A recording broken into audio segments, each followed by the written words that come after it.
Cumulative cultural evolution, or cumulative culture, is the process by which information first spreads through a group and is shared by others and becomes a cultural variant, we call it, in that group, which is a specific pattern of behavior. But what we see is, at least in humans, that this will ratchet up in complexity over time. As humans, we almost seem to have this innate propensity to want to engage with others and to want to share information with other individuals. We actively teach each other. So collaboration is really feeding into sort of the two dual engines of cumulative culture in a very important way.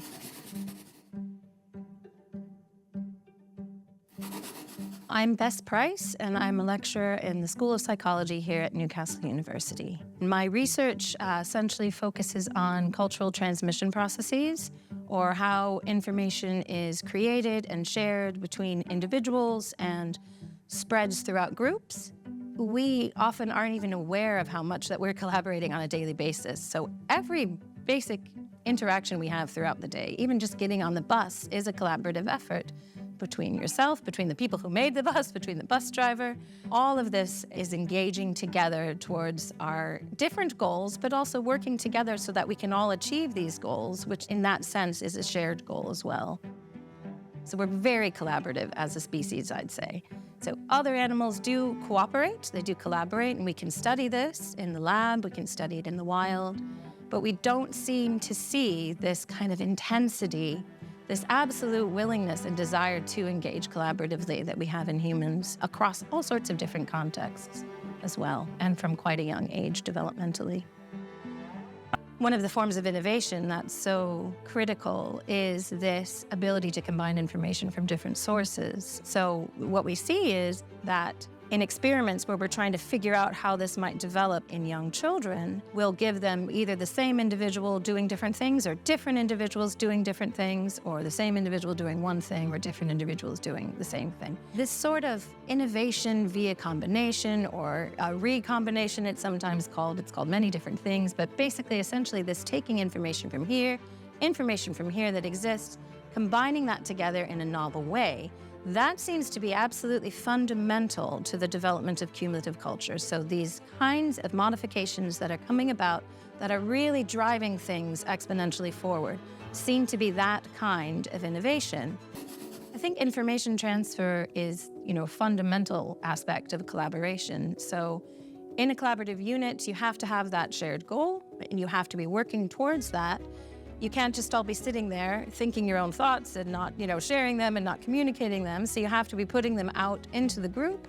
You have to be attempting to share that information with others, and then others can pick up on that information, combine it with information that they have, then they generate something new, and then that can be picked up, combined with information they have, and generate something new. So this is very much an interactive, communicative process. I think a good collaborator is someone who is willing to share ideas at a basic level, someone who is generative, so they're coming up with new things, someone who can see, similarities and patterns in what other people are seeing. Sometimes it just is beneficial to have someone who's listening to others talk and saying, that's very similar to what this idea over there, and why don't we try to put those together, and then maybe we can slot this in as well. So again, it's a lot of things, but I think it's this willingness to engage. It's this willingness to share information, to pool information, and importantly, to share goals as well. Collaboration does really benefit creativity, obviously, because if you're working together towards a shared goal, you have access to these different minds, essentially, who are willing to share this information with you. And we know that, from the research with young kids, that when they are exposed to these sorts of different approaches to things, that they are more likely to try to explore things themselves and to come up with these new solutions. So that seems to be something that should work as well in a collaborative environment, where, this kind of creativity or bringing in lots of different ideas will fuel that collaboration, and vice versa as well. Technology is really likely to be shifting the way that we collaborate as humans, and I think we're still figuring this out. Obviously, we have amazing opportunity to collaborate with individuals that we are very spatially distant from, which is relatively new still for us. And I think there's obvious benefits to this in that we have just vast access to all of this information. I think also it's quite important to think about what machines are doing. So we have AI now, we have machines collaborating with machines, we have robotics, we have collective intelligence in robotics, which is fascinating.